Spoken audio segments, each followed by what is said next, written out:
شاید تیری رحمت کی بنا پر کسی کو میرے بدترین موقف پر رحم آ جائے اور کسی کے دل میں میری بدحالی کو دیکھ کر نرمی پیدا ہو جائے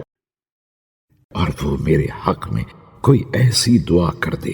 جو تیری بارگاہ میں زیادہ قابل سماعت ہو،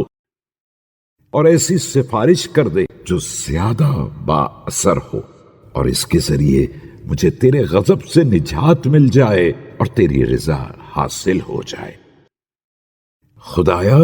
اگر شرمندگی ہی کا نام توبہ ہے تو میں سب سے زیادہ شرمندہ ہوں، اور اگر گناہوں کے چھوڑ دینے کا نام تیری طرف توجہ ہے تو میں تیری بارگاہ کی طرف سراپا متوجہ ہوں، اور اگر استغفار گناہوں کو گرا سکتا ہے تو میں استغفار کرنے والوں میں شامل ہوں۔ پروردگار، جس طرح تو نے توبہ کا حکم دے کر قبولیت کی ضمانت لی ہے اور دعا پر آمادہ کر کے استجابت کا وعدہ کیا ہے، اب محمد و آل محمد پر رحمت نازل فرما اور میری توبہ کو قبول کر لے، اور مجھے اپنی رحمت سے مایوسی کی منزل کی طرف نہ پلٹا دینا،